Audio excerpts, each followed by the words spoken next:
Crypto Pirates, welcome to your Discourse Syndicate's FN Hangout. I am the captain, your captain, RG3. Bring it to you one more time. Instagram, I'm going to shut it down from live, but come join us on YouTube at Discourse Syndicate and join the crypto AI, arts, entertainment, you name it, blockchain chat. Here we go. I'm going to shut you down. Thanks for joining us, guys. Let me end this. How is everybody doing? Let's see. There, got it. Oh, look, there's Shannon Blake. Guys tearing her up. But anyway, how's everybody doing? Welcome, chat room. Welcome, Hexicans. Welcome, Crypto Pirates. Welcome to all of you. Let me get this wire out of here, out of this hair. The locks, the dreadlocks. Oh, let me say hello. Hey, Pulse Jiu-Jitsu with Fast Abdul. Will there be snacks? If you bring them, there will be snacks and grilled cheese sandwiches for everyone. Yes. Who else we have here? Negix and Frank and Zandy Beach, my lady. Welcome. Crypto Ewok, Elf Tony. Oh, look at some OGs in here popping in. Good to have you all. Thanks for coming. Thanks everybody for showing up and being part of the show. Remember, this is your show. This is where you get to come in and talk crypto. After I do a little rant or two, after I bring on a guest or two, there is the link. It is in the description. I know that our producer SJ has put it out there for everybody too. So it's on the Twitters, the Telegrams, everywhere. So you can come in and join us. So what a week it's been. Just got back from the Burn. I was out at the Burning Man event this last week, and what an awesome time that is. Place to unwind, place to enjoy some art and some beautiful people and some really cool, just a vibe, man. Just a cool vibe. People out there are awesome.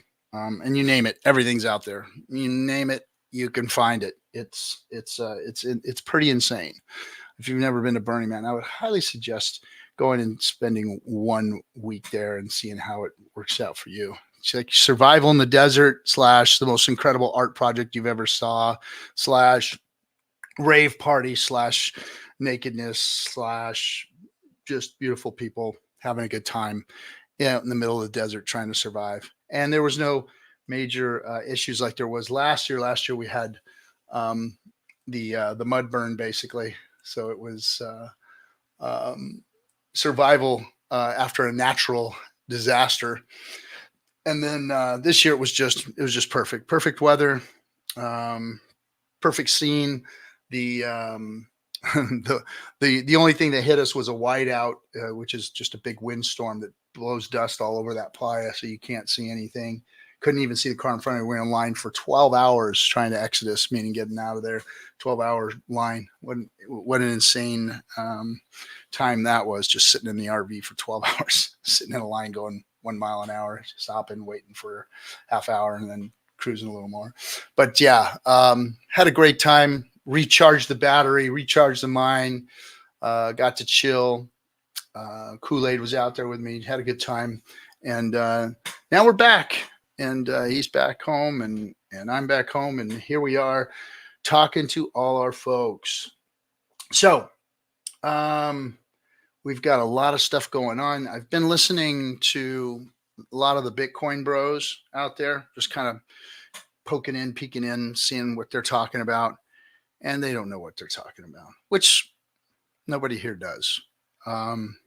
Crypto, in my opinion, this is just my opinion. You know, I've been around the block a few times, been around a lot of investments, a lot of businesses, a lot of failures and successes, and it's looking rather strange out there. You know, the people that have ran around and called all of us scammers, either are wearing orange jumpsuits or have had to apologize to the community for rugging them or whatever it is that they've accused everybody else of doing. You know who you are. Funny, but I'm still standing, still here. Still haven't done anything nefarious to the community that I tried to help develop, to bring value to explain what Richard Hart had brought to us. But those of you who have tried to bilk the community and accused those of us doing work of bilking the community, yeah, good. You're getting what you deserve. You're all getting what you deserve. Look, no matter the problem with this asset is this. Nobody here, nobody sitting in this chat room, nobody's sitting in Twitter, nobody's sitting in this crypto space is here to be a philanthropist. You may have good intentions, especially those of you who are promoting things that could help change the world. But for the most part, everybody's here to make some money. Everybody's here to try and change their lot in life. And crypto has done that for a lot of people. And so everybody wants it for themselves. I get it. I understand.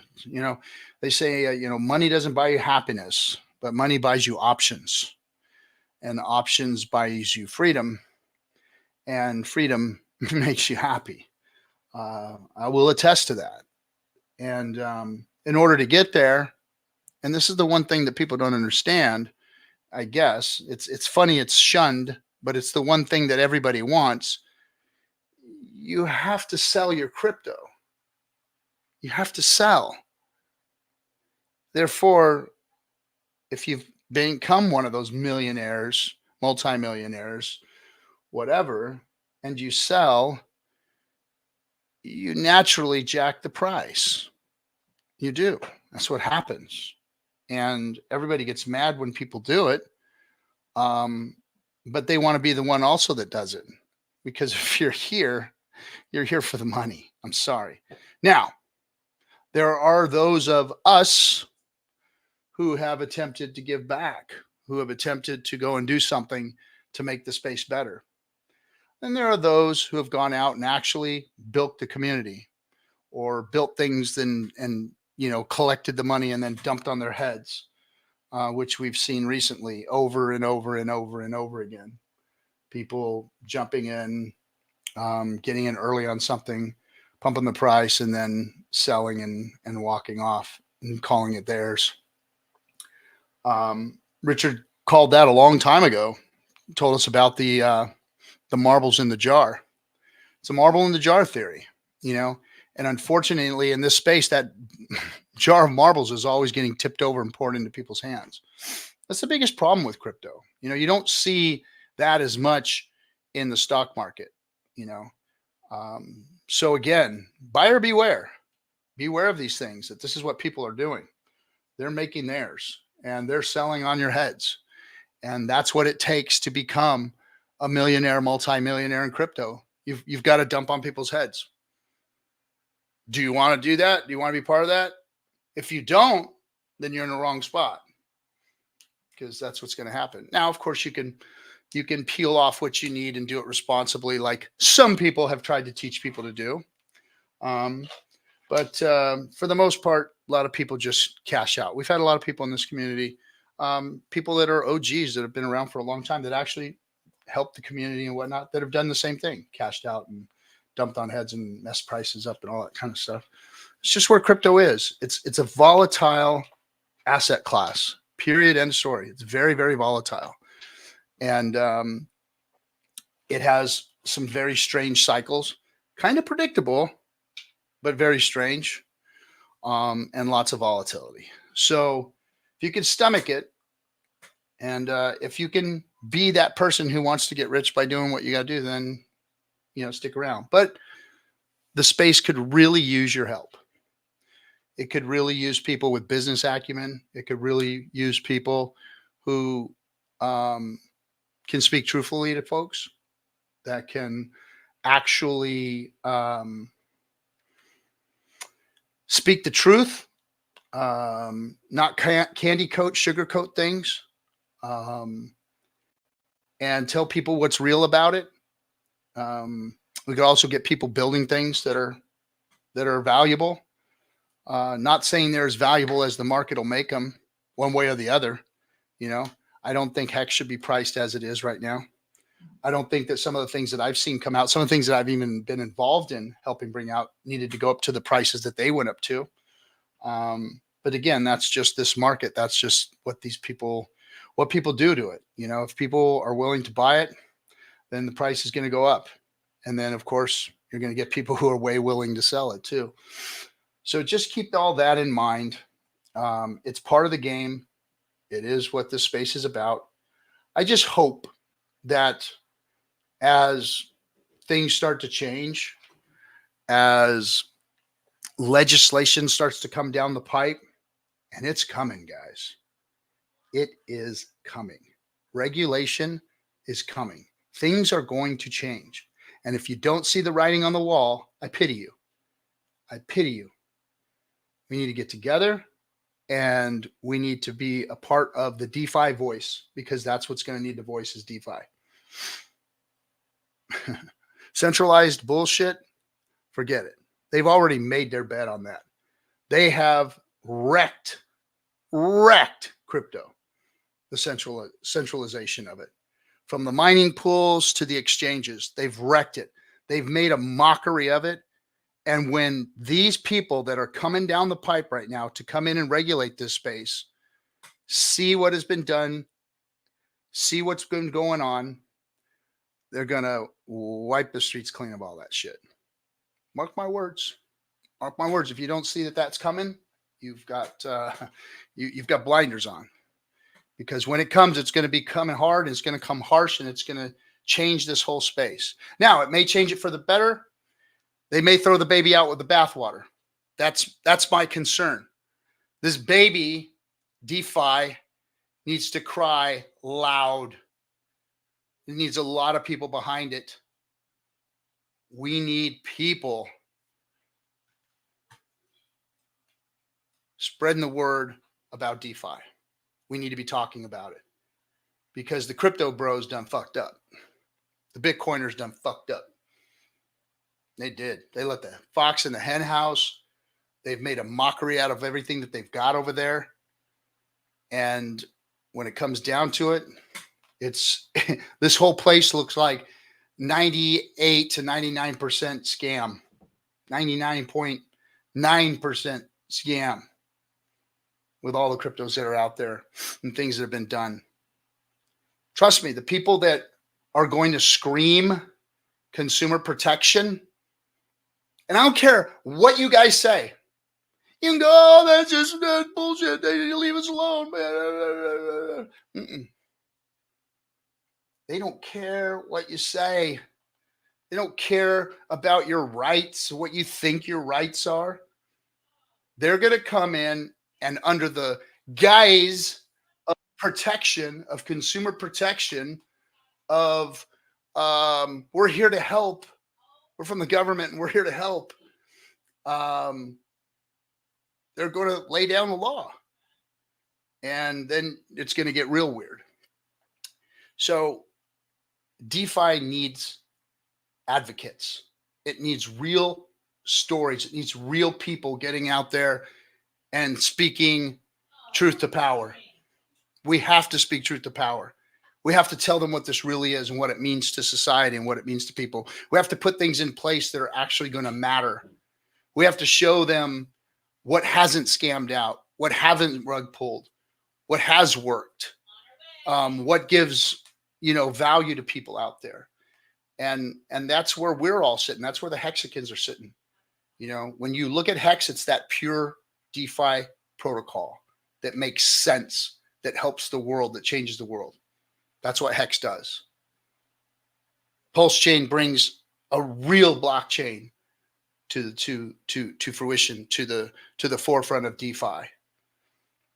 Now, I'm not saying there's not going to be other blockchains out there. I'm not saying that that they're not going to be utilized, but Richard has really done a good job of making DeFi look, feel, and be right. A really good job. My hat is off to Richard for doing so. I can't wait for him to get through with this lawsuit that we're all going to be going to here in the next couple months. He's going to bring some really awesome questions to legislators through this litigation. And I hope that they get seriously looked at, because when you look at the powers that be that are speaking, that are about to take the reins of power, it's not looking good for crypto. It really isn't. And it doesn't matter what we say or what we think it is. Baby could get thrown out with the bathwater. So with that, real quick, I know that there's people waiting, but I've been working with a project called FanForge, and a lot of you know that. And it's about arts, entertainment, and gaming, and real world products as far as collectibles and whatnot being brought to the blockchain. And it's not necessarily marketed to crypto folks or crypto investors or any of that. It's really about getting people using blockchain technology, crypto, without them even knowing it, by gaming, dealing with art, collectibles, entertainment, audiobooks, movies, that kind of stuff, and bringing that to the world through legit sources, people that have already, made it in this world of gaming and entertainment over the last, 30 years. And so I've been working with that project hard. And one of the gentlemen that's been working with me that I think has a real sound voice, a real rational thought about all of this, and has been in the trenches of the gaming world for years, and been very successful, worked at the highest levels of the gaming world. My new buddy, partner, cohort, I'm gonna bring him up right now. The Joe, the Solo. What's happening, dude? Hey RG, how's it going? How's it going, everybody? Going good, man. It's going good. You told me that you're overheating over there and sweating like a pig, so you're gonna keep your video off today. Oh yeah, I mean, I have my hair's really thick, so I've got like this weird puffy fro because I have to wear a bandana just to keep the sweat from going down my face. Oh. And it's just, we don't have AC, so it's crazy over here right now. Yeah, when you live on the beach, you don't have AC, right? If I lived a little bit closer to the beach, I actually feel like I wouldn't be so hot. But I live just far enough that it gets like 20 degrees hotter. So without being that many miles inland, it's pretty fun. Yeah, I know. That's the one thing about being close, but not close enough. Yeah, it's hot here too, though. I mean, I live out here in the desert, and it's literally hotter here than it was in the middle of Burning Man in the desert, out in the dust. It was actually like beautiful weather, 80s to 90s, and now I come home and it's like 100, and I think yesterday was 114 here. Yeah, man. And I'm actually going to be out that way tomorrow because my sister is getting married and she's having her bridal shower. So I'm going to go. I'm going to a wedding too. I'm going to a wedding tomorrow too. Yeah, out in the canyon though, out on the other side of LA. I got to drive out there, ungodly amount of hours out there. Yeah, so I'm gonna head out that way and do the same thing. But yeah, maybe we can grab some coffee or something tomorrow morning if you're out here. I don't leave until. Oh yeah, we'll see. Yeah, we'll see how that goes. Cool. Well, I just been talking about crypto and blockchain, and what direction it's going to take. Now, just because crypto might take a hit on regulatory and whatnot doesn't mean that blockchain technology will. Doesn't mean that you can't run things and operate and function on the blockchain, which we all know is just kind of a very slow database on the internet, but still we have authenticity, privacy protocols, and things that can be run on them that are going to be needed and valuable in this new world of AI in the 21st century that's coming. So, I'm just kind of putting a little bit of reality out there and letting everybody, kind of see the light that, we might see some regulation coming down the pipe pretty soon. And it's going to affect us one way or another. Oh yeah. I mean, I feel like the writing has been on the wall for that since, especially 2017. Some of the Ponzi's that were run, and really what happened is the government can only fight so many battles at one time. But I think that in particular brought the eye of Sauron, and they let another bull cycle happen to sort of see what that is like. And then, you know, they got in bed with a lot of the Bitcoin people, and now they're going to start. Now they're really going to start just clamping down, right? They're not going to let hundreds of cryptos be created a day, right? They're not going to just allow anybody to do sort of whatever they want with impunity. So, you know, when it comes to the money, like creating digital money aspect of crypto, that is going to change quite a bit. So to me, what becomes really important is the use case for blockchain for digital property, because, you know, digital property also has value the same way that, you know, your collectibles and things kind of have value. Antique furniture has value, right? All of these things.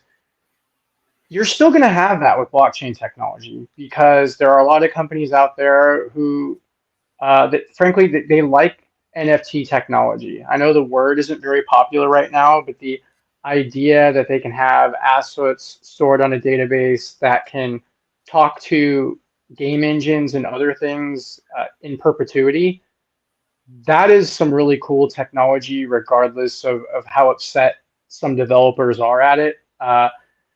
Because, you know, games like WoW, especially, or even some old Blizzard games, you know, once you earn and unlock things in those games, and one day, you know, a lot of those items, they might get retired, right? The game might move on. You know, how many pets did we all unlock in Diablo 3?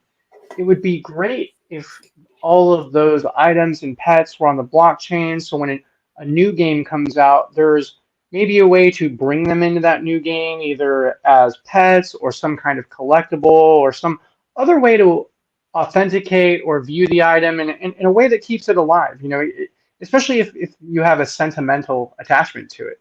You know, there's a lot of players who reminisce over their EverQuest 1 account, even now, right? And there are people who wish they had something to remind them of their EverQuest 1 character. And blockchain really gives you an opportunity to do something like that. And I think that sentimentality can transcend money a little bit sometimes. I posted on Twitter a little while ago that digital collectibles and real digital products are important to blockchain because they help the digital property argument. And mainly, people will be upset if the powers that be start taking away their movies, audio dramas, and comic books in an effort to, quote, protect them. You know, it almost makes sense when you hear about these stable coins, right? You know, I think that I saw somebody post somewhere that the government's not going to allow stable coins that don't have a blacklist. And, you know, that they might be correct about that. You know, that might be a thing. So maybe we shouldn't focus on things like that, right? Maybe we should focus on the use case of the technology and how to bring value to the utility that it's giving us, right? That's Exactly. kind of my thought process on it.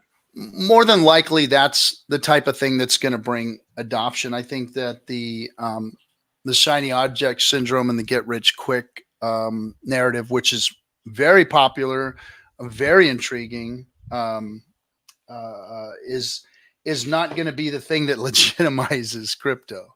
You know, now the big money houses have gotten involved.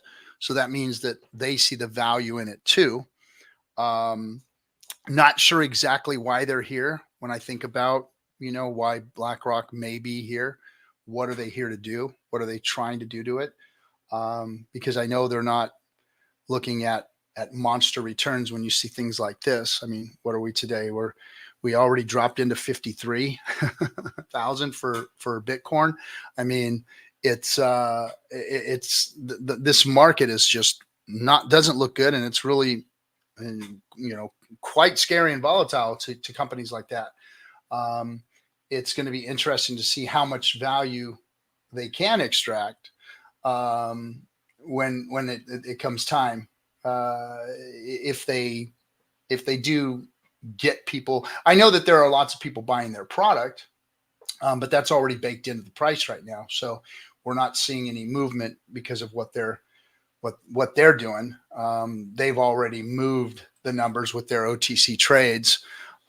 People caught on to it, and that's why we saw the 70K run up, because they got all their Bitcoin and people saw it, they were getting it, and it moved up. So that's all baked in, and now they're just exchanging value. Yeah, BlackRock, the benevolent whale we have been waiting for. Yeah, really, right? The benevolent whale we've been waiting for. The turning over of crypto to the biggest money firm on the planet. And yeah, that was exactly, I'm sure what Satoshi wanted. I'm sure that was his plan all along. But when you look at that and put it in perspective, it really, to me, it just signals game over for that section of crypto. And no matter how hard they try and change the narrative of that, with mining pools and BlackRock and all this, you can't call Bitcoin anymore. It isn't what it was written up to be, and it never has been what it was written up to be. It's morphed a few times, but now it's owned by the people that everybody's been trying to get away from. So anyway, it is what it is. And I think that DeFi is the new frontier. DeFi is the new, savior of the concept of crypto that we were all looking for. And Richard seems to have been the one that brought it first. And we'll see where it goes. Let me see. The bear market is over. 18, 19, that's for sure.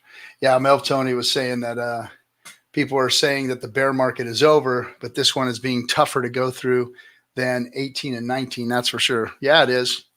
Yeah, it is. This one is really tough.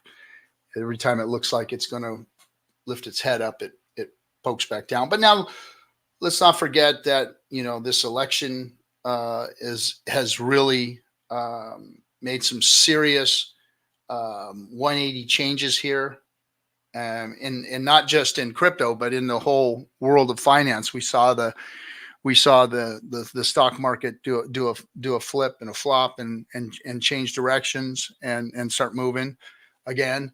So I think the uncertainty of which direction this is going to go is over with, and now we're going to start to see things start to consolidate or go in the direction that the winds are showing that it's going in. So set your sails.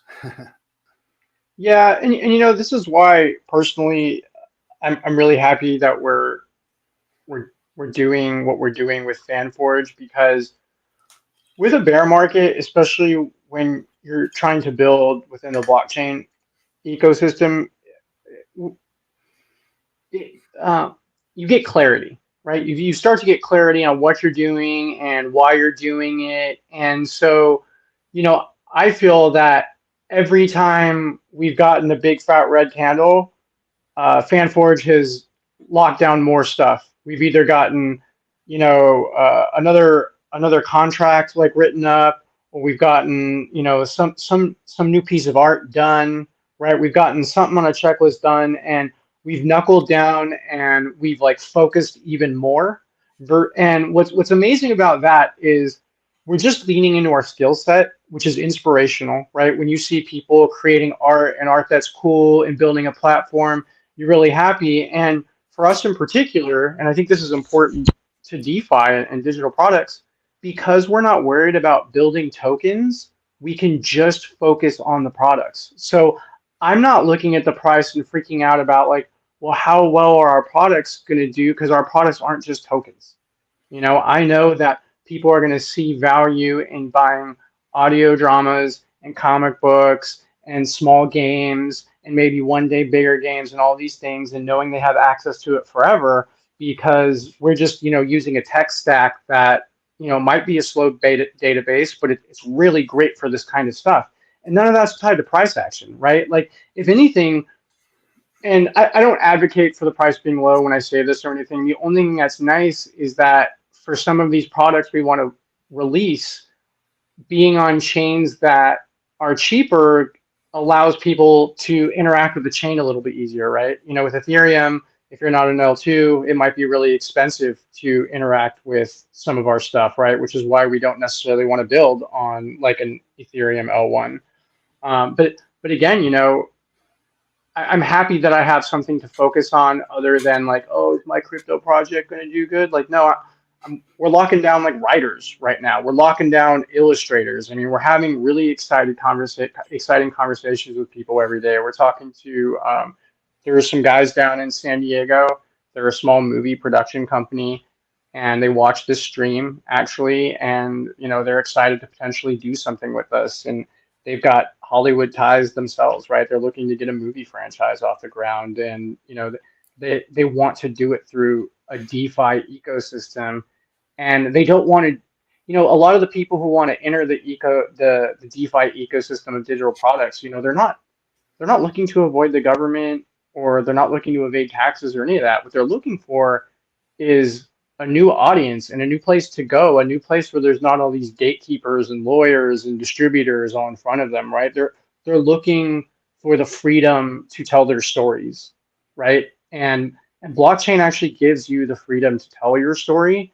And so, you know, I don't know if we can shift all of the narrative of blockchain, but I certainly think that we can help shape the narrative of digital collectibles, and that DeFi means something outside of, you know, a dog with hat or whatever pumping to the moon.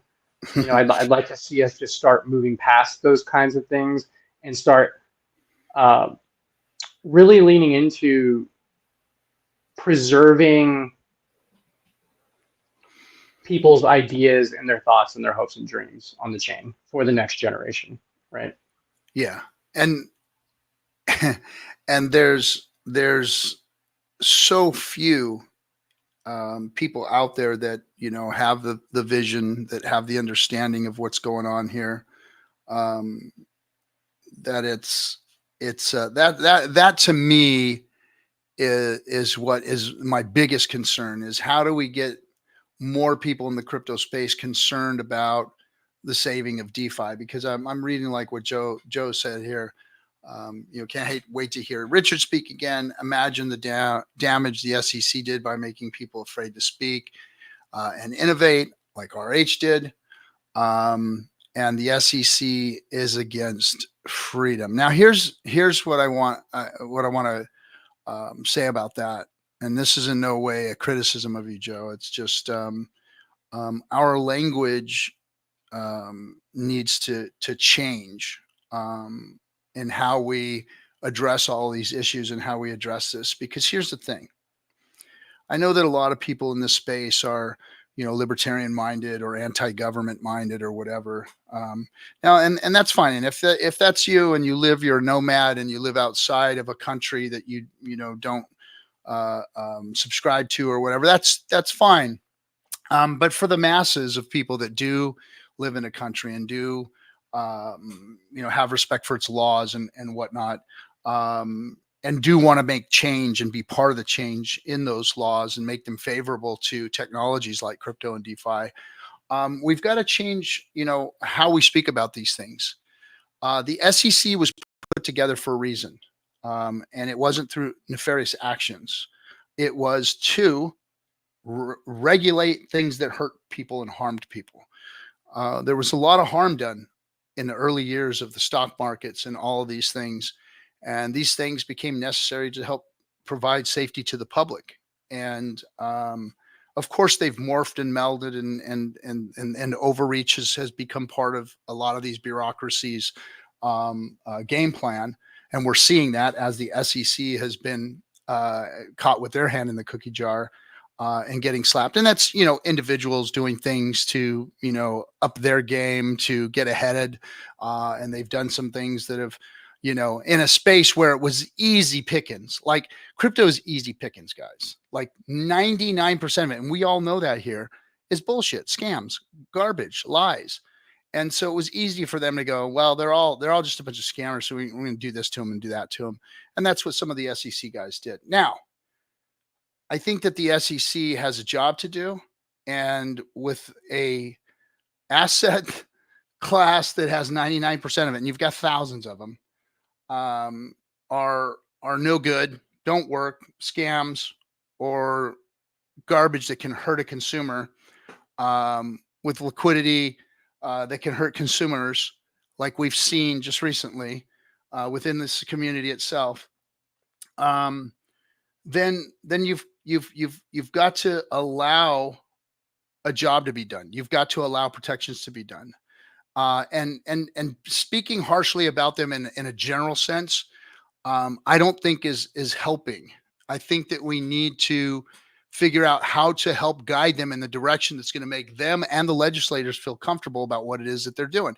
And every legislator that I've talked to, and I've talked to some secretaries of state who are at the forefront of crypto and want to bring crypto to their communities, and they just want to know how to regulate it. They just want to know how they can give enough protections and so that they can lean into it more, and not feel guilty about something going wrong. Because if you give protections to most of this stuff out here, it's a recipe for disaster, because there's only a handful of these things that are worth a shit. And there's not too many people that know how to figure that out. And it's definitely not the SEC. They don't know. This lawsuit that they have against Richard, if they really knew what was going on here, there wouldn't be a lawsuit. But they don't.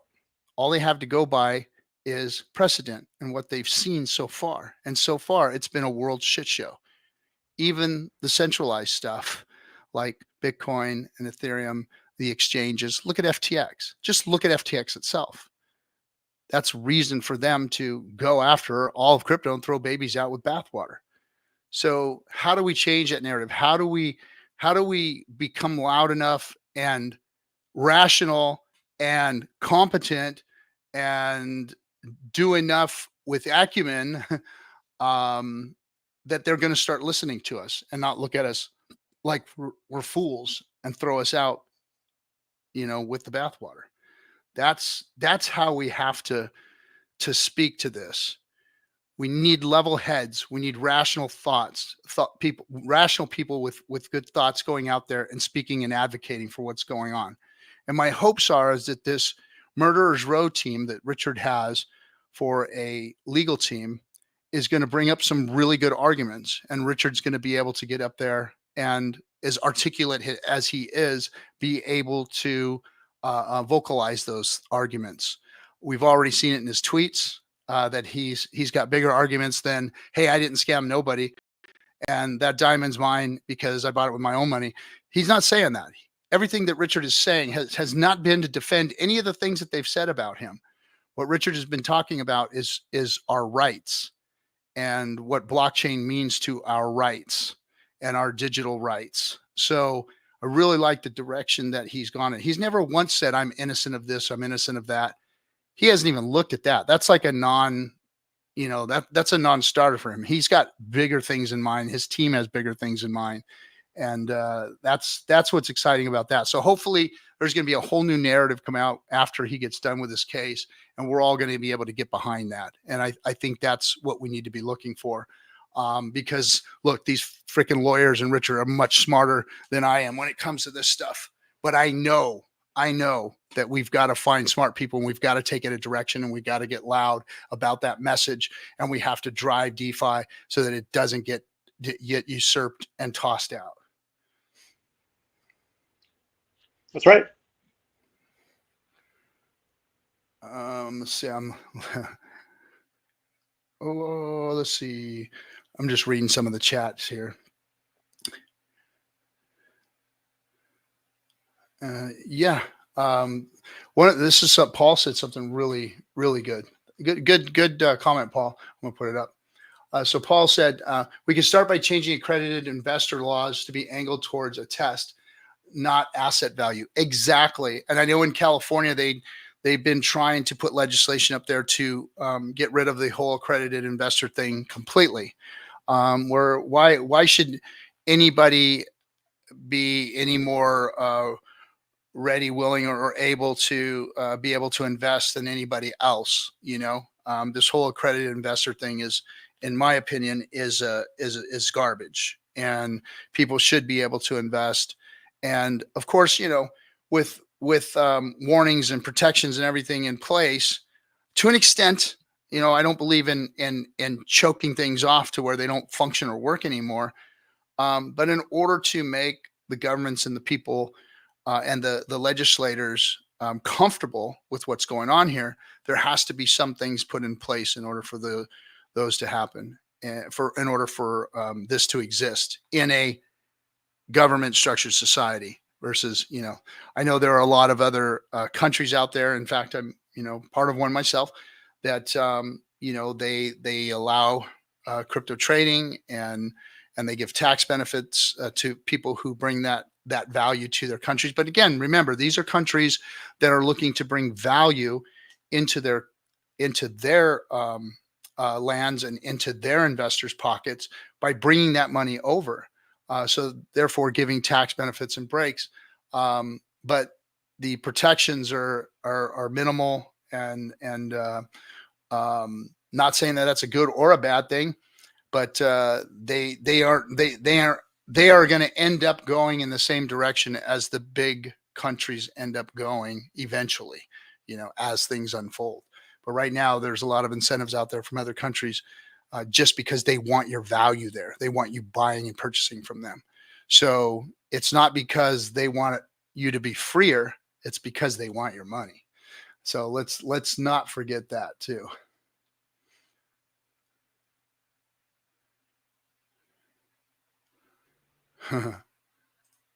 Somebody said that Paul, that might be on the plan on the list after they sort out the plan for the unrealized gains tax.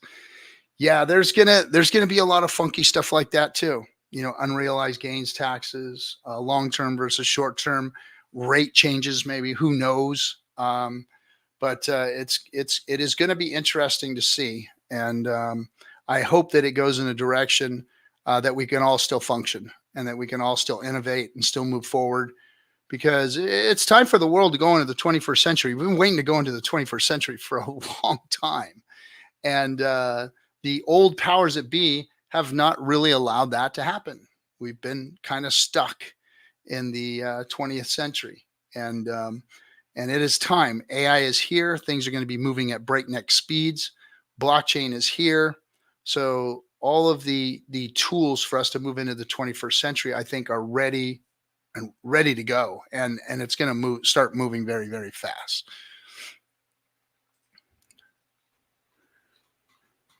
I'm hoping the Asian countries the Asian countries seem most interested in blockchain as a utility, and I'm hoping that helps the U.S. understand what blockchain can be used for, right? Because the U.S. seems to be, for better or worse, more hostile towards everything for a lot of different reasons. Yeah. And I'm hoping that when they start seeing what like Japan and like South Korea are doing with the technology that isn't, just gambling and trading or whatever, I'm hoping that gives them some incentive to look at these things differently. Because what's going to happen is we're going to fall behind otherwise, right? Some country, it'll be Japan, it'll be South Korea. They're going to build something on blockchain. What they're going to do is they're going to do it the way it's supposed to be done, but it's going to be amazing and everybody's going to love it. They're going to build some really cool thing. I don't know what it is. It could be a video game. It could be some interactive experience, but they're going to build something that not only does the consumer not know that they're using blockchain, but pretty much nobody knows. But it cites the use case of how it can be used for like a greater good or entertainment or some other things. And those kinds of innovations, the U.S. is going to want those, I think. I would hope.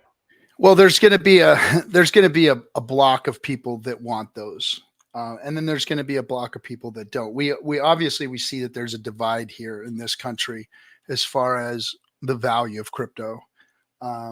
It looks like there are powers that be that have trickled down messages into legislation, into popular opinion within the legislative branches, that crypto is useless, and that it's mostly something that needs to be regulated out of existence. And I think that's that message is probably coming down from the banking powers, probably from the money house powers, all of that. and landing somewhere in the legislative branches, and those people are not wanting to go up against that because, fortunately, this country is run by lobbyists and money, and you don't want to upset or piss off where your money comes from, period. Like for instance, Elizabeth Warren and what she's out there advocating for. Like, she's never been one to advocate for crypto. She ran around, claiming that she was going after the big banks and all. So why didn't she lean into DeFi? Why didn't she lean into crypto? Why didn't she understand and learn the technology and what it is that could actually do what she was claiming she was trying to do? Well, probably because her lobbyists have got her going in one direction versus where her mouth's direction is, and so we've got a lot of that out there. And then we've got people that are advocating to change that, like Mr. Deaton. He's one of our crypto advocates. He's a lawyer. He's been doing a lot of good work out there, and he's really heavy on the XRP issue and giving us all information about that and legally informing everybody what was going on. And then now he's running against her, and more than likely won't win.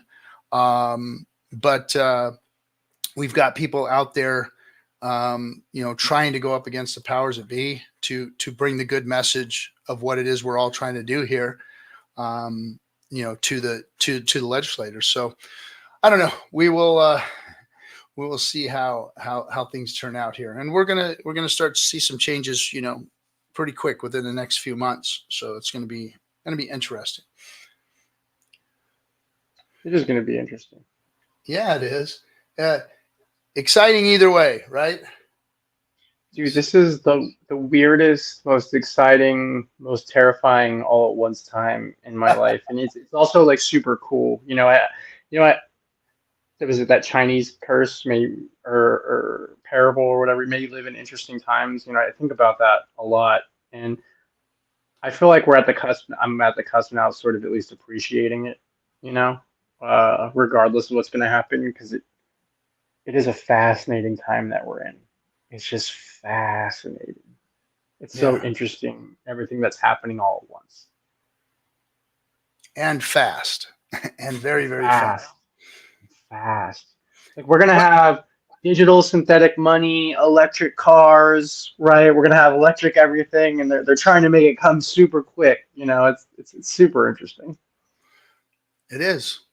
It is. Now there's the technologies that are coming out, the ability for us to do really cool stuff is all coming out, on top of the technology that we're talking about. The world's about to see some serious changes, some serious changes. Hold on a second. I'm getting, yes. I'm being, the producer is talking to me. What can I do? Yes. Sorry, guys. Bring the show to a screeching halt. She's not answering me. You want to come up here and ask her a question, or you just want to stick it in the chat? No?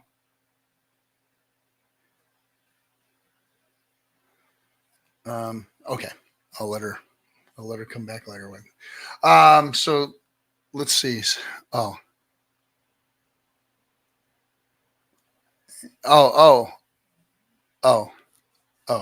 Okay. You're welcome. Stream on. Okay. Streaming on. Where was I? Now I'm having a ADHD moment. Let's go back to chat. Siegwolf. Is it Siegwolf? I'm a horrible reader, especially with Lawyer-Garris's name. The current regulatory climate does not seem very tolerant of censorship resistance. Well, that's what governments do, is control, right? So giving up control is not one of the things that they like to do. So I think that the situation here in crypto is going to be, do it, and then instead of asking for permission, ask for forgiveness and try and see how they can legislate around it, is more what I think is probably going to have to happen in order for us to survive. I mean, think about that. Realize that in order for us to survive any type of regulatory, they've got to lean into it somehow. They've got to accept it somehow. How are we going to do that? What's the message going to be? What are the best? Dorsey, really? How you doing, Dorsey? What's going to be the best way for us to advocate and get them to lean in our direction? What's our narrative? How are we going to speak to them? How are we going to get in front of them? Think about it. How do we get in front of them? How? When I look at the community and I see the stuff that's going on, I see some of the orators that we have. I see some of the advocates that we have. And I go, there's no way. There's no way. There's no credibility, acumen, rationality in a lot of these people's voices, and some of the loudest of us. Who's going to listen to that? They're going to laugh you right out of their offices. And that's where we have to change. We have to change how we present ourselves to these people and what it is that we're presenting. And if we don't do so, we'll go the way of the dodo bird. Go the way of the dodo bird. And I'm not chastising the community. I got yelled at the other day. Who do you think you are, RG? You get up there and you just think you're so much now. You just think you're this and you're that. And I don't, guys. I don't think I'm anything. I'm still the same guy. Oh, well, look what you did to your hair. No, it's just a hairdo. Look, guys, I've been here from the beginning of this. I've been sitting here talking to you guys from the beginning. And I have not changed my position one iota. Not one iota have I changed my position. I think that Richard Hart has built the best crypto products on the planet, bar none. I think that crypto has shot itself in the foot. I think that the maxis have created an issue for all of us. I think that we have allowed the fox into the hen house by cheering on all of these ETFs and everything that has gone on, trying to bring more money, more value into the space. And why did they want more money and more value into the space? They wanted more money and more value in the space so they could dump on your head so that they could become rich. That's why. That's exactly why. Not because it's going to bring adoption. A good story, a good product, and good outreach is what's going to bring this to the people. Period. End of story. You didn't need to give it to BlackRock. You didn't need to give it to the exchanges. You didn't need to give it to the mining pools and the countries that run those. Crypto didn't need that. Didn't need it. It needed us going out there and telling the real story of real people making it because of crypto and the products and the value that those products provide, like a hex stake and what it provides, the yield that it provides, what it can do for people. If it's done responsibly, if people can get in and use it like it should be used. But instead, we leaned into meme coins. Instead, we leaned into pump and dumps. Instead, we asked for help from the freaking big money houses to come and bring money into crypto. So guys like Tone and all those Bitcoin maxis can make their money and sell their crypto to them like they did. That's what they did. And they've been hiding behind charts and lying to all you folks all this time, dumping on your heads. Yep. Oh, look at here, everybody. We got my buddy Silver in. I'm going to put his question up and read it. Silver, a good friend of mine from OG from back, one of our when it comes to chain analysis and looking at things, he's one of the best.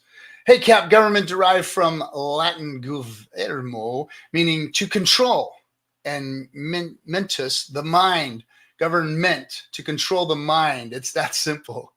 You know what? It's like a lot of things out there are here to do that. And to control the mind is what we're all trying to do. I'm trying to do that with you guys right now, to control your minds, to get you to think a little more about this, to get you to lean into it a little differently, to get you to think rationally about what's about to happen and whether or not, what you want out of this is going to come your way by sitting there doing nothing or getting involved and being part of. And how do we do that? How do we all become part of?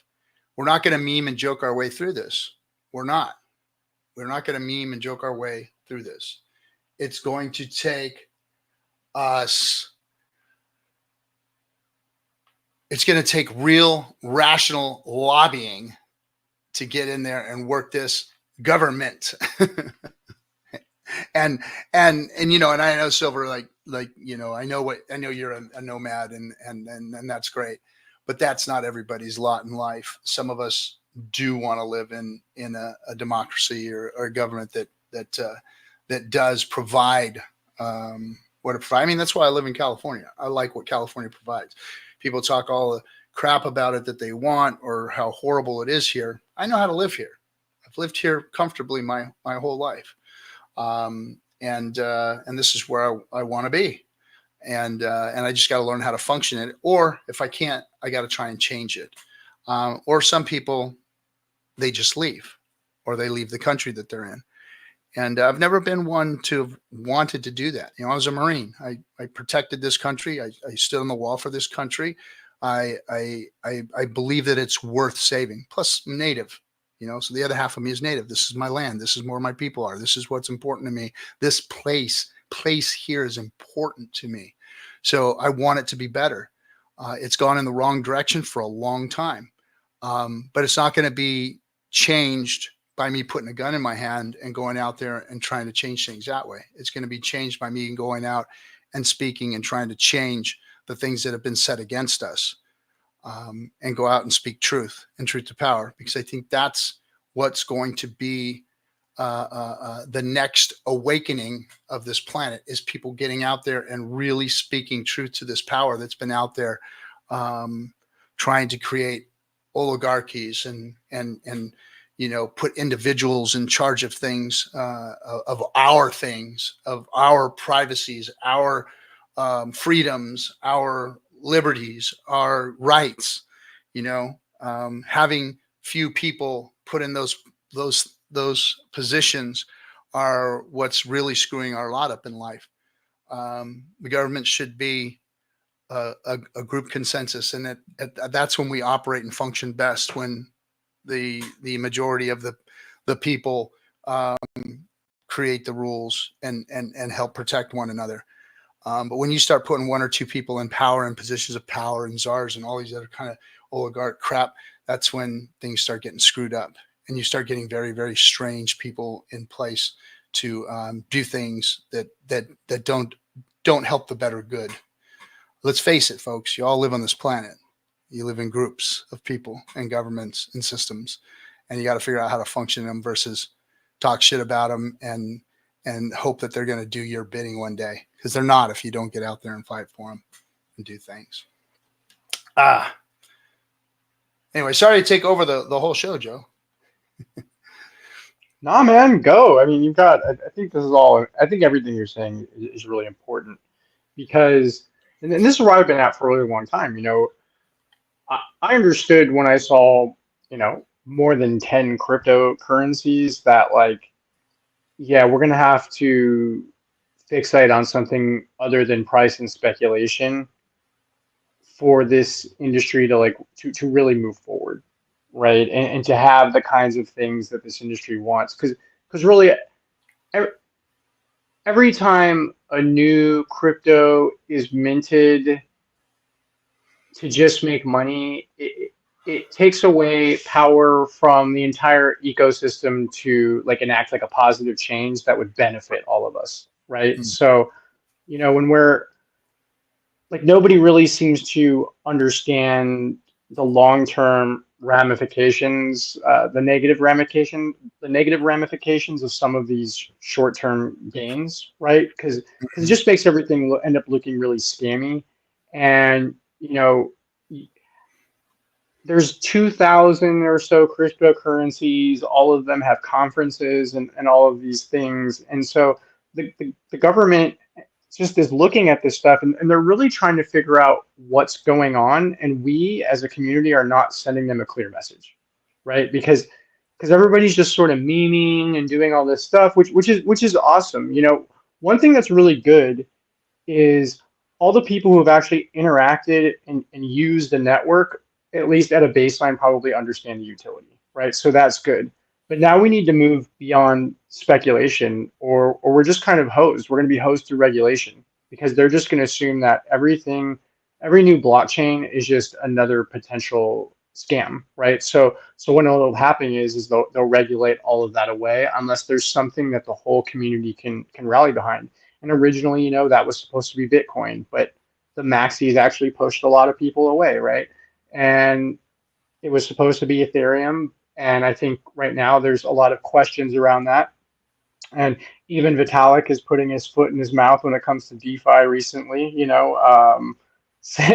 Yeah, people took, I think, some of his comments to be that he doesn't like DeFi or anything, which whether he does or he doesn't, you know, that narrative is out there and floating around. And there's just all of these narratives now floating around that really, when you look at the root of all of them, are just based around money. They're not really based around helping people. They're not really based around creating things.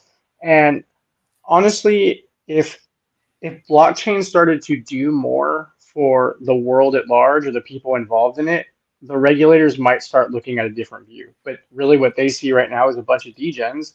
And it's really just being confirmed to them that everybody's degens based on how easily all the miners and all these big Bitcoin people are handing the money over to them. They're like, oh, so this was never for a cause. You guys never cared. You guys just wanted houses and boats. Like, and unfortunately, like, maybe those people did, but then there's the rest of us, right? There's the rest of us who are looking at this and we're really looking at the technology, and we really see something here that could benefit all of us and make things just generally easier, right? Even when it comes to like selling or trading things, like, and this is simple stuff, and this is why blockchain, I think, to people would rather FOMO into price, because the cool stuff about blockchain really isn't all that sexy, right? The cool thing about blockchain is that instead of you know, having to make an eBay account and like take a bunch of pictures of a thing and like sign up on there and do all this stuff and then wait for payment to clear, and then like my package goes out to them with some collectible and like maybe it gets to them, maybe it doesn't. Blockchain, you have digital collectibles. You guys just go on to like a DeFi network. You guys can trade. You can do this stuff instantly. You can pass around value and goods and products instantaneously, basically. I mean, hell, people are mad they have to wait like 15 minutes even on Ethereum. And it's like, do you understand how fast that is for a value transfer, a product transfer? Have you ever ordered a comic book, a physical comic book online and had it delivered to you in 15 minutes? And it's like, this is what blockchain can provide you if we start digitizing these things, right? And we can start actually making our lives a little bit easier. We don't have to be so dependent on all these like stupid like exterior apps and ecosystems to enjoy some of our favorite stuff, because all of those ecosystems come with ads, right? Marvel Comics Unlimited ads, Hulu ads, Netflix ads. Like, if everything was just stored on chain and you had just some sort of public viewer for all of these things that anybody could access or anybody can develop a version of, right? It's just open source. It kind of goes back to the way things were in entertainment a few years back, when it was easier and it was more fun and you could let people borrow things, and you know, I miss that kind of stuff, and I see that blockchain can really help make just like the digital frontier of what we own like a little bit easier if we would just sort of focus on that just like a little bit, right? And we need more people in the space. You were talking earlier, who are less interested in price action and more interested in building products and services for people that actually help people, right? Yeah, I mean, that's been a hard one. Now recently we've got blockchains that are getting easier to function on, so just about anybody can build on these blockchains with PulseChain, and there's others too. I'm not going to say that PulseChain is the only blockchain that you can build on, because there are others. I'm not going to make it sound like I'm just shilling PulseChain, but the mentality of most people though is to make money here, and whether they're a lot of them are just want to do it investment wise, get in early on something and sell some of it and make their profit. But there is also value in building on it and working within it. And um, let me walk that one back a little bit though, because I've never made a dime on any of the marketing that we've done here. It's and that's just, I mean, that's just the truth of the matter. The truth of the matter is none of these shows have provided an income. None of the events that we've done have provided an income. It's all been money out to make outreach and to keep outreach going and to I believe though that no matter what I've done and lost in, whether it be making a movie or YouTube channel or products built on PulseChain or any of these other things, I've looked at it as value into helping to promote and bring these products to people that need them. I've always believed that the Hex certificate of deposit, the Hex stake, is one of the things that can actually change a lot of people's lot in life when it comes to investment products like a CD or a 401k.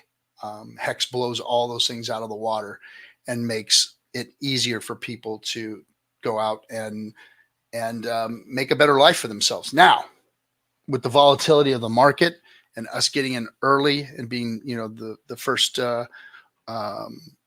people that have taken to the innovation, there's risks involved in that. Getting in early means that you're going to see some serious volatility as time goes on. 10, 15 years from now, when Hex has matured, the blockchain has matured, there's going to be a lot less volatility. We're even seeing that with Bitcoin, a lot less volatility, even though it's still volatile. As time goes on, these assets, that's what they do. And I imagine that that's what Hex is going to do too. Let me see what we got. We got some chats coming in. So one way data the fees. Yep. Volatility of most tokens makes them a bad store of value. That's bad money. Regulators are worried about stable coins. That's competition with governments. Yeah, I think that regulators are worried about a couple of things. Yes, stable coins and how they function and how they operate with the currencies, with the fiat currencies. I think, but I don't think that they don't care about regulating the industry to bring some safety to the industry. I think that that's one of their jobs that they want to look like that they've done. And it just depends on how they look at all this and how they're going to end up doing that. We already saw what they've been doing. They've just been regulating. And let's face it, the SEC is not really a regulatory body. They're really just an enforcement body. And that's what they've been doing, is enforcing. They haven't done anything to try and bring regulation, try and bring rational thought to this space to try and help it. All they've done is, poke people in the eye and, try and, litigate against them, like what they're doing to Richard. So until somebody gets serious in the legislative branches and sets the SEC straight, we're still at the mercy of this bureaucracy that they've got out there that doesn't want to do anything but see if they can try and wrangle up some of the cowboys out here, because that's what they're doing. Think about it. It's just like anybody in this space to them is a bootlegger. And just like, who was the famous guy that went after the bootleggers back in the day? I forget the name of him. Kevin Costner played him in a movie one time. Wyatt Earp. No, it was another. It was after that. It was during Prohibition. Yeah, somebody will put it in the chat. But anyway, they just went out there and started. Anybody who was involved in bootlegging was gone after. Period. End of story. And I kind of think that's how the SEC or this Gensler clown saw the space as just a bunch of unregulated people that were scamming people. So I'm just going to go out and get them all, get as many of them as I can. And in doing so, some of his people became corrupt. He had no other direction to go but to just go after people, and it was just a really bad deal. Nobody actually came here to help; they just came here to bust heads, and that's what they tried to do. Elliot Ness, there we go. Thank you very much, Elliot Ness type situation, where he was just making a name for himself. And thanks, Melv Tony, for all the numbers. Appreciate you, man. Yes, Elliot Ness, that's who it was. And he was just out there busting heads in an industry that was, supposed to be shut down, whatever, and versus trying to see what was really going on. That's kind of like how I see Ginzo and what he's done, is just acting like a regulator, going out there and just busting heads versus trying to see what was really going on. And a lot of innocent people are getting, thrown into the mix of this thing, because there's a lot of good people in crypto. There's a lot of good people that are invested in crypto. There's a lot of good people that are trying to make crypto a better place. And this guy hasn't created an environment, or this agency and this government hasn't created an environment for that to happen. So, hey, Joe, we got another guest going to come. I'm going to bring him up. He's from the DGen Roundtable, one of our good friends of the show. Helped keep things nailed down here while I was at the Burning Man. Ladies and gentlemen, Zenith, what's happening, bro? What's going on, my man? I heard we were talking about something, so I put on some merch. Hell yeah, that's what I'm talking about. Actually, I think, you got the hat too. Hell yeah. I think that you might have been our first customer. Really? Well, I'll tell you this much. The customer service, the shipping time, mwah, chef's kiss, phenomenal. Yeah, it's not bad, right? I'd be wearing it right now if I wasn't sweating so bad. But yeah, I ordered two tank tops, a shirt, and a hat myself. And it came pretty quick. I was pretty happy. Yeah, no, it's good stuff. And I gotta say, like, the shirt that you guys got going on, it's like I don't know what the name for it is. It's like the jersey bed sheets. It's that like soft broken in like t-shirt. Yeah. I'm a big fan. I like it a lot. That's all I'll say. Yeah, right there. We've always liked the quality, man. We've always liked good quality stuff. So yeah. We've got more premium merch coming, actually. It's gonna be pretty cool. We're designing that stuff now. It's pretty awesome. You're welcome, Melv Tony. You're extremely welcome for whatever it is that I have done to help. All right. Yeah. So anyway, our conversation has been, like usual, about what's going on in the environment out there, and what we can do to, maybe start influencing it as things start to come and change, as people start to come and really look at this space. I think that we need to have a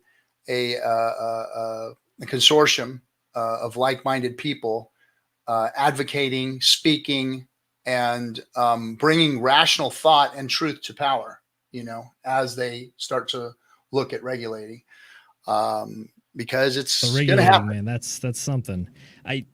I finally got like my first real peek under the hood of like the SEC arguments per se, because for a while now I've been looking at all the interviews that Gary Gensler does, and he talks about like, oh, the crypto industry says regulate us, please regulate us, we want to be in compliance. And then he gets mad when they don't fall into compliance.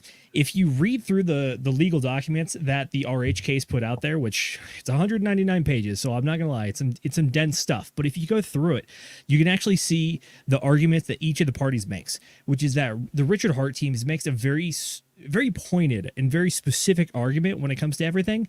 And then the SEC response that comes between the two RH documents is that specifically when you get to the fourth argument, which is they kind of infer a Howey test, even though the Richard Hart team never declares a Howey test. But the Howey test has the four specific pointed prongs about what is and is not a security. But then the SEC kind of sneaks in this weird thing, which is it's more of an intent of more of a totality of the circumstances when it comes to how they interpret what is and is not a security, or specifically an investment contract. So they end up doing that in that. Exactly. This is where it comes into play. This is where you see the difference between the two things, where the Richard Hart team and all the people in the crypto space are really trying to abide by the letter of the law. Like you have the Howey test, which is court doctrine that has been passed down from the Howey case. And that is very specifically what is and what is not a security based on that. And that is what they abide by. But then the SEC kind of reads into this like totality of the circumstances thing, which is like, overall, like how we feel about it. Like if we think that there's any kind of gains going on, therefore that, and that kind of incurs the whole thing. So it's, in my opinion, what it kind of... That just brings litigation. That doesn't necessarily mean that the judge is going to abide by that statute that they're trying to put out there. Correct. But it's two parts. It's what they bring, and then it's also the standard, which is that if the standard is gray, and then you also bring suit against specific people instead of just like anyone and everyone, but very specific people, it gets to that weird gray area where it's like you might think that you've crossed into the gray zone, but like you're abiding by the letter of the law. But then if the intent thing gets read in there by the SEC, all of a sudden you're kind of out over your skis. And the only reason you're going to know you're out over your skis is if the SEC specifically targets you. It's very whack-a-mole-esque in my personal opinion. Exactly. And they've done that already to this community. You know, for sure. It's not just this, but if people remember, the SEC sent out a bunch of letters well before the Richard Hart case. I want to say it was like a year or two in advance. They sent out a bunch of just like letters that kind of scared people into thinking that they might be doing something wrong. They might not. Well, they were internal subpoenas. Correct. There you go. Thank you. They were internal when I was SEC fresh into the subpoenas. space. Yeah, they were asking us to volunteer information to them, and it wasn't a court-ordered subpoena. It was an SEC-ordered subpoena, and that's why our lawyers said, "No, go to the judge, get the judge to ask us what you want and need and why, and we'll do that." And that was where it all ended. So for sure. I hear you. Very weak sauce there with how they came, which again, you know, this whole case looks weak too. But like you said, also there's that loophole that they throw out there with intent. Well, it's like, yeah, okay, so these legs of the Howey test, but we can kind of see that you're trying to game the system by, yes, abiding by the Howey test, but your intent is to do this, and that. And I think the quote that they used was like horizontally structured profits or something, about how just because the individual thing itself is not a security, but when you line up everyone in a row saying that the entire tide is rising and falling, that in itself makes a security. It's like, I think you might be stretching it a bit. But I'll say this much. I apologize because I feel like every time I've been hopping on here lately, I've been talking about legal stuff, which really puts people to sleep. But you wanted to talk about the kind of the state of the community and what's going on stuff right now. I got to say, here's my read on the FanForge stuff as an outsider.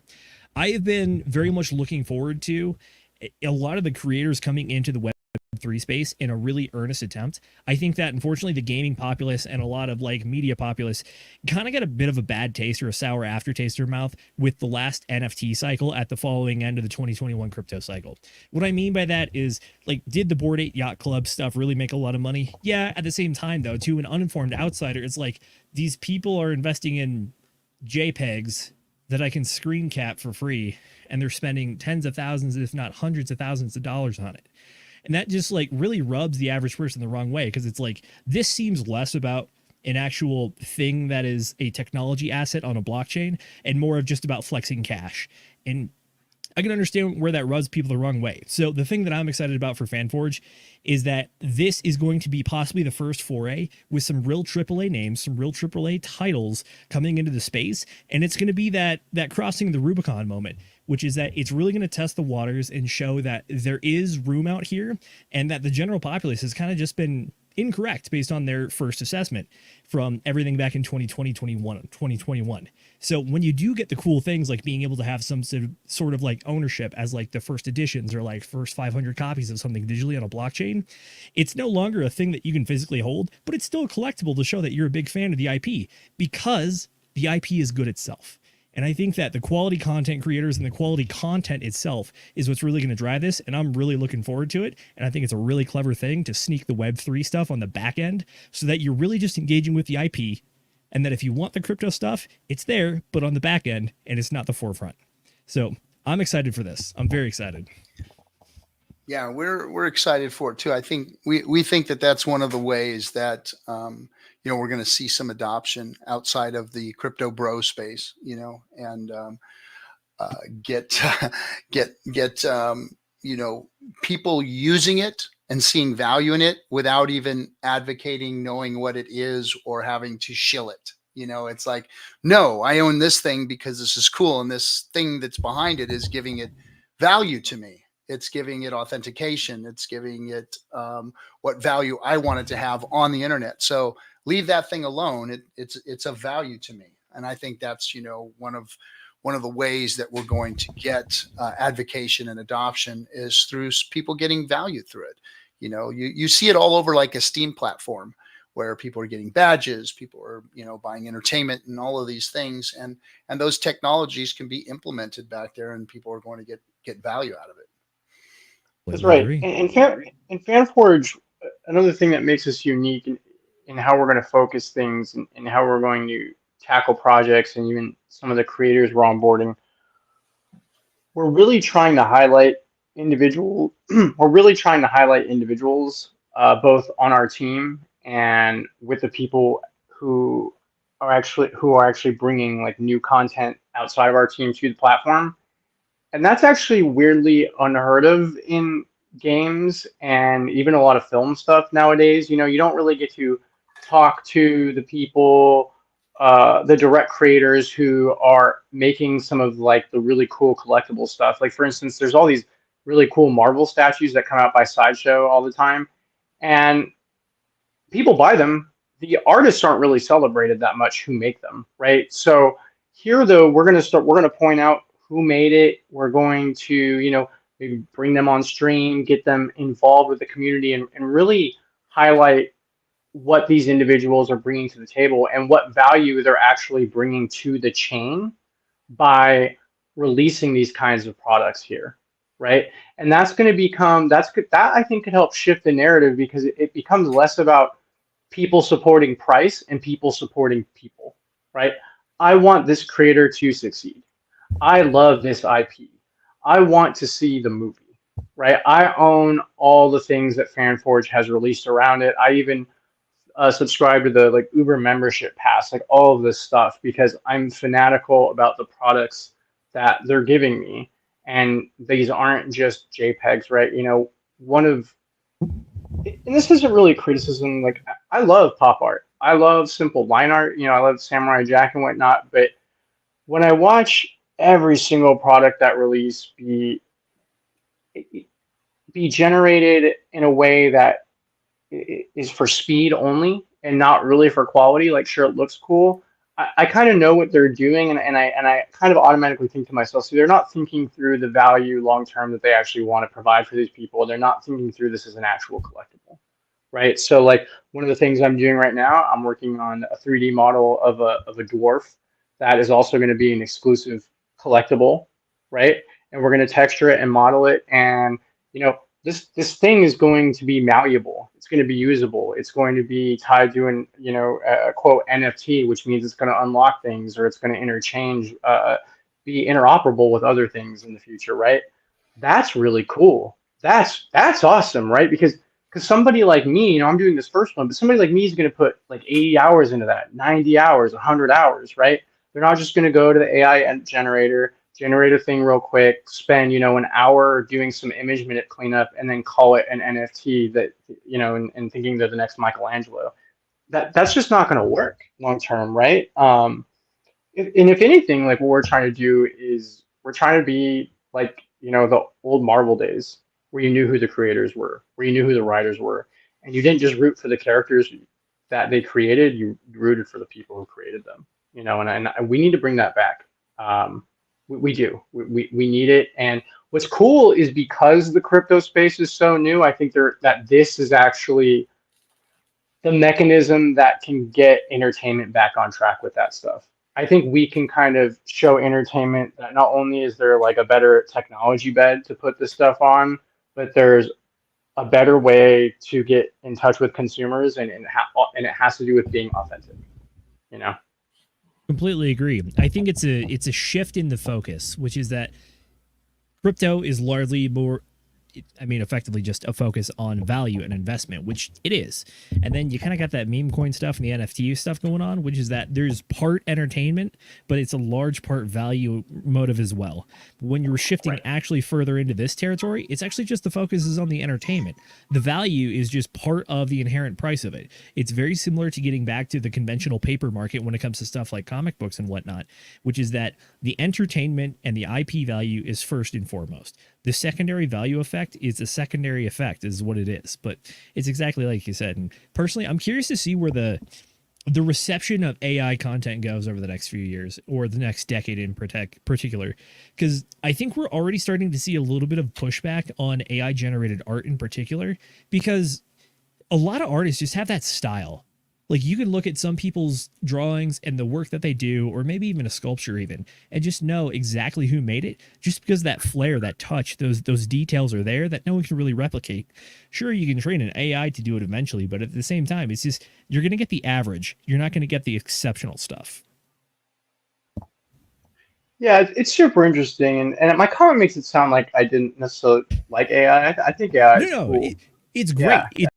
It's great for what it's great at. But we should stop kidding ourselves and saying that it's going to be the magic wand that solves everything and cures cancer. Because what it does is it reads everything that already exists and creates something that is predictive based on that. It can only drive where roads have been built before. It itself is not going to create new roads. Well, not with the way the models work, because so I take life drawing weekly, right? And the way that we teach AI to generate an image is not the way we teach a human being to learn to create an image. And that right there is sort of the breakdown. So I'll give you an example. Like, AI doesn't really know what a skeleton is. I have to know what a skeleton is in space and where all the bones are in perspective. And even if you tell it to generate a skeleton, it's not really looking at it in the way that is based off of like the way you would normally like teach someone to do it. So like, that's why limbs kind of go everywhere and whatnot. Like, it's not looking at it and go like, oh, a skeleton would never do that. Like, let me fix that. If we could start training AI models to do that, to actually learn to, draw and sculpt, you might start seeing that for sure. And there's a lot of cool stuff to help finish art. Like everything I like is directed AI based, where an artist goes in and they prep a lot of the groundwork, and the AI just really comes in and fills in some details, right? That kind of stuff is cool. There's a lot of like auto texturing stuff I think that you can do just based on workflows now, which is pretty tight. I've actually seen some auto texturing in Blender. That's pretty cool. But even with that stuff, even when I use procedurals now, I always go and tweak stuff by hand. Like you have to, right? Because otherwise everybody's stuff's going to start looking the same, right? So there's got to be some place where you go in and you start making decisions. And if you don't know what decisions to make, you're not really making art. You're having fun.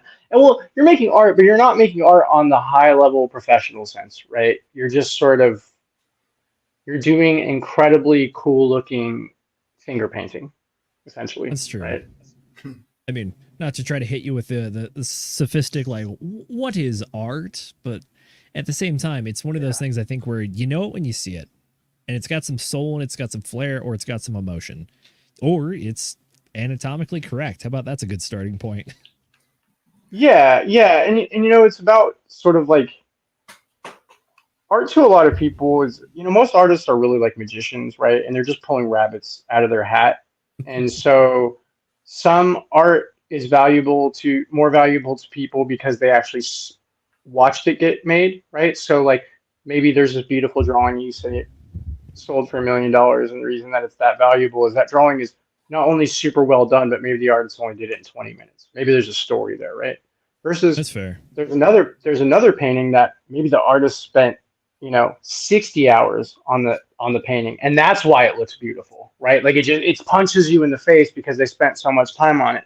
So some of it has to do with the story and the quote trick that the artist or the magician is pulling in front of you, right? Like to me, it's all card tricks and all rabbits out of the hat, and that is what makes you an artist, right? When you can start playing with all these different things at once and start bending them to your will, like that's when you can start you know, tipping the cap to people. You know, you start seeing these like multi-hyphenates where it's like they can draw, they can paint, they can sculpt, they can write, and it's because they're grinding every day on these fundamentals, right? You know, Da Vinci was he was sort of like the roadmap to being like a well-rounded artist, and if you're not sort of on that road, if you're not using like all the tools, you're just kind of using one. Like I'm not sure you're taking it seriously enough to call yourself an artist. I can't say that for sure, but that would be my guess. Fair enough. I mean, to bring it back to FanForge a little bit, I do want to ask you a question though. So when it comes to FanForge itself, in my personal opinion, the way that I see the roadmap moving forward is it's going to be an amalgamation of content itself. And I think that there's two ways to really do it. You can either borrow IP or bring IP over, or you can create something new. So I want to ask you, in your personal opinion, what do you think makes for good IP? What do you think makes for like good characterization and something that really just sticks as its own individual content and project? What comes to mind? You know, every project is usually there's something different that makes it special. So with Super Space Defenders, for instance, which you can sign up to look at, but I've seen a lot of art for it, and we're going to start teasing some of the art for it. And these guys, they're doing this perfect homage to like this late 80s, early 90s style of anime, but like there's just this like touch of refinement to it. And I wouldn't call it modern. It's more just like they made something that you would see exist in that day, but they made it with the tools of now. And it looks incredible. Before you even hear anything about the story, you just know everything is really sound because the art direction is just so good, right? And what part of what's even more impressive is that they're small creators. This isn't some AAA person that I know on this, and we're talking to some AAA people. And Space Defenders is actually my favorite thing because, you know, seeing something punch way above its own weight is a pretty amazing thing, dude. It's like Rocky versus Lundgren, right? Or in Rocky 4, where you're just like, okay, how are you gonna fight this Russian guy? And these guys are doing it, and it's one of those things where, especially where they're from or whatever, I really want to knuckle down and find out what their story is, because, you know, I want to understand how they came to get such good taste with everything that they're doing, right? It's just super cool, and I can tell that FanForge might help be the vehicle to help them expand beyond what they're doing now, and maybe even get eyes on them from more like AA to AAA type stuff, right? Like I feel like these guys are on that road. So when I look at them, I kind of look at it and be like, oh, I want to be part of this train. I think this train is moving somewhere. Can I help? Can I help you? Can I help grease the track? So with them, that's really special. With the Black Salt IP, you know, I like actual like real diversity and stuff. I don't. So I've missed stuff existing like Blade, for instance, for a really long time. Black Salt is kind of like this mix of like Blade and like 007 and like hip hop. You know, I grew up in Riverside County, so, you know, I listened to Boys in the Hood. You know, NWA was bumping on the block all the time. So all these things kind of like mixed together. Like this is sort of like the market is missing, and somebody who takes them seriously, right? The market is sort of missing this, and so. Oh, and the other thing that's cool is he's not a superhero. He doesn't have superhero powers. It's dope. So you got this guy. He's doing karate. He's got a katana, and the creator's story is amazing. He won an award, an HBO award, for his short film for Black Salt, and then he had to take a hiatus because his mother unfortunately got cancer, and he took care of her. He kind of shelved the IP for 5 years after he already had a lot of interest. I mean, he's got like pictures with Chadwick Boseman, and he was talking to like the RZA about some stuff, some really amazing movement that all just got paused. And so now he's unpausing all that, and he's a blockchain enthusiast. So something like FanForge is right up his alley. It'll help sort of gauge if there's still a lot of interest in Black Salt. But even outside of that, I think it's cool. I think it's kind of like refreshing, and it's fun. I miss like IPs that are fun, and he already has some comic books. He has this cool short film. We're gonna be doing an audio drama for him and some other collectibles. We're working. Oh man, we're working. James Edwards is one of the co-owners, and he's a amazing character artist, and he is working on something that looks like so money for that project. It's so good that it's super AAA, and it's because he's excited about it too. And so, but those things are like very different, right? Those things, everything I described with Black Salt is not what I like about Space Defenders. You know, at the end of the day, you just kind of have to assess case by case, like why something's cool. I'll say this: I do look for sort of, I do sort of assess the art on everything more so to gauge like their own artistic eye in a way, because it sort of informs like other decisions. So with this stuff, it sort of hits this minimum threshold of like, okay, I think this is good enough that like I think somebody would buy this and they would not be disappointed, right? And that I think like the barometer right there, it can be kind of hard to quantify, but like you have to at least hit there, right? It has to look like something that's a little bit better than what like the average is out there. It's got to look at least better than like 90% of like the junk people create. And so Space Defenders, Black Salt, they rise right above that, right? They could potentially be the next big things. Hopefully. I mean, I don't know, but it's fun. Another thing we're talking about actually too is a film project, which is I can't say too much about it actually, but it's nothing like either of those two IPs, and it would be live action. And I don't know, the whole thing I think would be super cool. So all different kinds of stuff, all different reasons that they're cool. I like it. The live action stuff sounds really cool. I know RG3 is probably feel like he's walking on eggshells whenever I come on, because I'm technically not part of the team, but I always love to poke and prod and see how much information I can get out of you guys. But overall, everything sounds fantastic. And I gotta agree with you. Like each of the IPs that's listed on the FanForge site right now, like I can just look at these thumbnails and I just know that they have different they have different like ideas and kind of a different soul to them. Like I can't really, I mean, I can kind of describe it, but when you talk about Super Space Defenders, like even the first picture I saw of that, I'm like, yep, that's like 90s anime style. It's hard to describe unless you're an actual artistic type, but like it's just one of those things. You look at it and you know what they're going for. It's like, yes, was this produced with 2024 technology? Absolutely, but they still captured that style that was created partly because of the technology that they had back in the 80s and 90s when they made that kind of stuff originally. It's like that's right. Being able to call back to that. That's cool in my opinion. I like it. That's why I like it, because the anime, especially, you can kind of go through it. It evolves, right? So everybody thinks anime looks the same, and it's like, no, the proportions are very different now in the face than they were in the 90s. And I'm one of those people who's like, I still like that look. Like, why does nobody revisit that? And I think other people appreciate that kind of look too. So it's a good tip of the cap, you know, and it reminds people of like Toonami, I think too, which is cool. Like, I think that's a big the big American throwback. influence right there. Yeah, for sure. No, I completely hear you. Like one of my favorite anime, I guess, is I guess I'm technically a millennial, but one of my favorite anime is Initial D. And like the first season when they had the super terrible CGI put right into the actual hand-drawn stuff, I'm like, I don't care, it's still a good story. And besides, it's got that flair to it. It's an aesthetic that's wrapped up in a style that is complemented both visually with both halves of the visual part, even though one of them is rather jarring, to be honest, and then the other half is the audio track that goes with it. And when you wrap it together in a package, it's just something that's completely unique, and I love it for that. Yeah, for sure.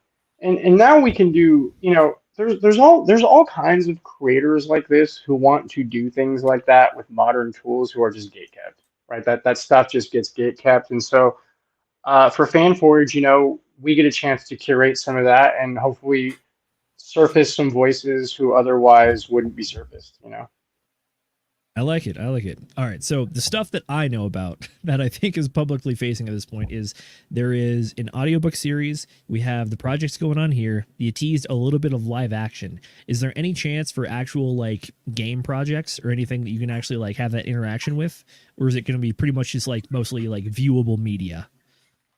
Oh, I mean, I can talk about it. So Super Space Defenders, they are actually we're going to be actually releasing 4 retro games for that IP. Like that Okay. will be the thing that releases actually, along with some other cool stuff.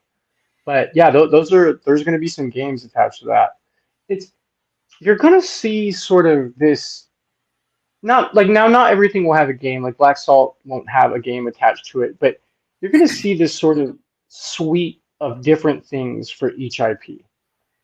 So you're going to see audio dramas, you're going to see statues, you're going to see mini games, you might see some movies. We're trying to just be like a general platform for all of it. And again, for a lot of these creators, some of these people are coming to us with stuff that's done, right? And so a lot of it's really easy for us to sort of take things that are basically complete, make a page, and start building, marketing around that and merch and things around that, like we're doing with these other IPs, and plug all that in and get it good to go. Like for instance, we're probably going to do, if it does well, we'll probably end up doing like some sort of like LP soundtrack vinyl release of probably Space Defenders or something else.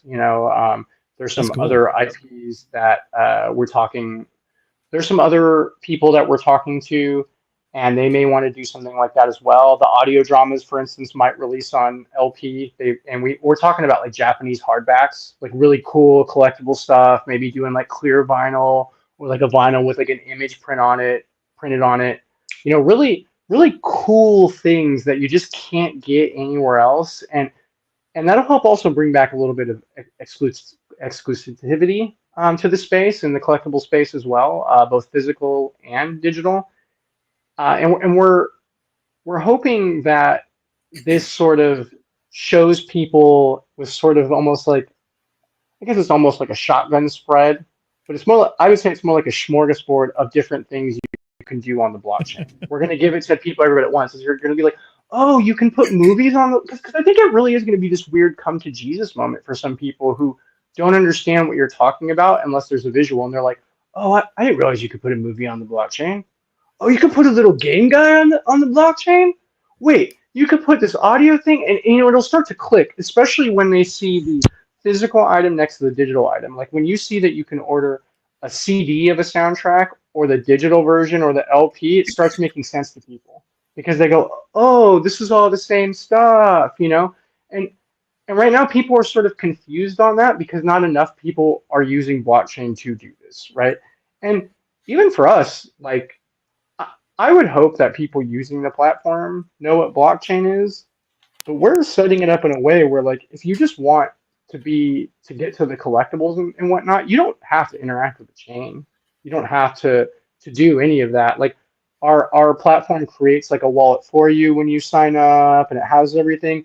And there's a section where you can export your keys and get your stuff out, but you don't have to mess with that if you don't want to, right? Some people might never mess with that, right? They might just go there and they might just watch everything on our platform, and that's great. That's what we want. We want people to not feel that they have to know what Coinbase is and freaking, oh, like now you got to install MetaMask and then write down some more stuff, and then make sure you're sending them to this address. Have you checked it on Etherscan.io? Like I've onboarded people to crypto many times, and telling them they're doing all of this just so they can get a movie, that's not going to freaking work, right? So we're hoping to take care of that as they sign up in a way that's sort of behind them, in a way that they have access to if they're savvy, but if they're not, they just get their stuff, and then maybe some of those people don't even buy the digital products either. Maybe some of those people only buy the physical products. They'll never interact with the blockchain unless, we want to do maybe some scannables or whatever, something that like if you buy a physical product, maybe you get like some sort of NFT. But dude, they might never interact with that at all, right? Like they might not. They might just be like, oh yeah, I got this weird QR code thing. I just keep it in the box, right? I can get like a thing, like they just don't care, right?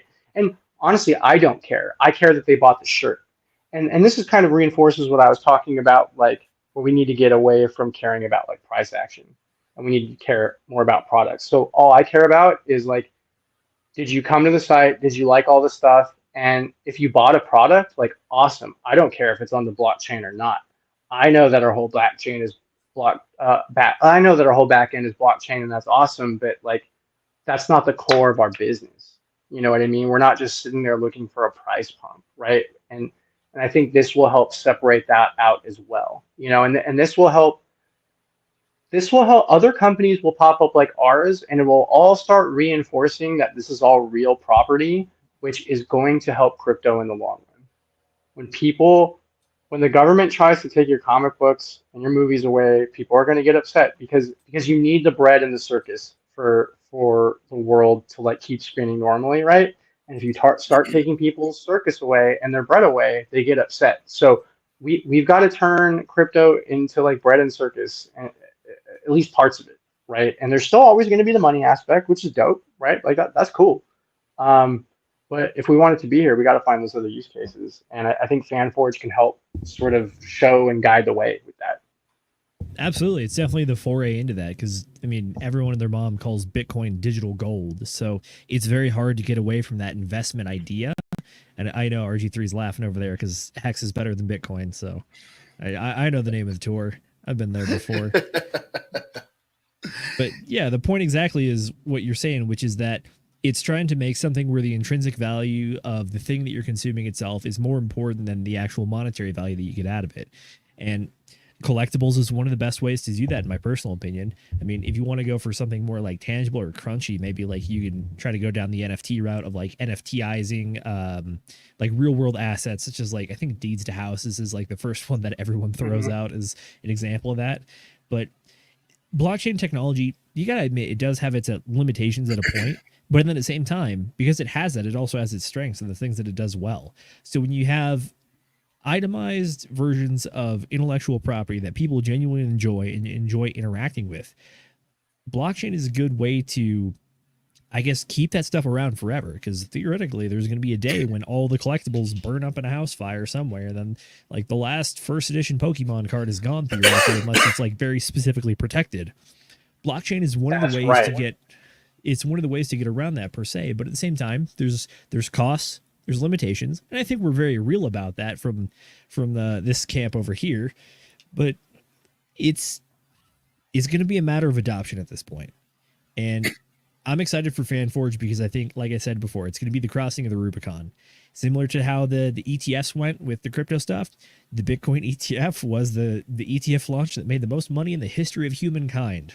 Therefore, you think they're going to do it again? Yeah, they're going to do it again. So if you can give a good example or a good use case for the first kind with something like FanForge, odds are more people are going to jump, more talented creators are going to come. And that's what people love to see, I think. Totally. Yep. All right, gentlemen, we're coming up on the second hour here. I'd like to go ahead and shut her down and call it a Friday night. Anything you guys want to add to tonight before we say goodbye to everybody? Nothing too check crazy. out the FanForge website, fanforge.xyz. And honestly, you know, if you do want to support us and buy some merch, that's awesome. But really, if you're interested in the IPs, you know, sign up for the newsletter. I think everybody's hesitant to give away their information.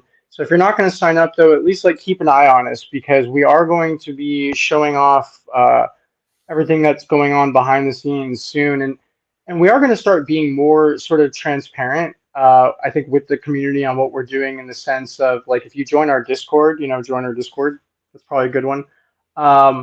Instead of me posting whips of what I'm working on in my Slack where I work Slack channel, I'm going to be posting that probably in the Discord channel publicly. So there's going to be you're going to kind of see how the sausage is made, and it's actually kind of cool. So follow us, just keep an eye out for what we're doing, and spread the word, everybody, about what we're doing and the use case and the value we are trying to bring to the space.